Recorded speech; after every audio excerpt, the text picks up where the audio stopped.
মানিত গ্রাহক, আমার হাতে এখন যে বইটি দেখছেন, বইটির নাম হচ্ছে তান্ত্রিকের রান্না, সমব্রত সরকার। সমব্রত সরকারের অনেক বই, তার মধ্যে বাউল কেন্দ্রিক, শ্মশান কেন্দ্রিক বিভিন্ন বই।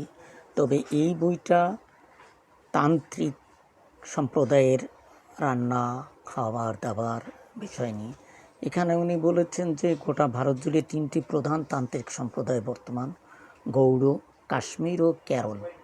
তাদের বিধি, আচার, খাওয়া দাওয়া, রান্না আলাদা রকমের। এই বইতে ধরা রইল দীর্ঘ 20 বছরের অধিক সময় ধরে বিভিন্ন তান্ত্রিকদের ডেরায় বাস করে সাধক সাধিকা, ভৈরবীদের খাওয়া দাওয়া, আচার বিধি ও পঞ্চমকার সাধন পন্থার সরেজমিন অভিজ্ঞতার লিরিকে লিখে ওঠা আশ্চর্য আখ্যান, যার মধ্যে রয়েছে প্রাচীন ভারতবর্ষের খাদ্য সংস্কৃতি, কায়া সাধনা, ঔষধি ও নেশার অজানা হরেক গুপ্ত বৃত্তান্ত। সব মিলিয়ে বলা চলে বাংলায় লেখা তান্ত্রিকদের রান্না নিয়ে এটিই প্রথম বই।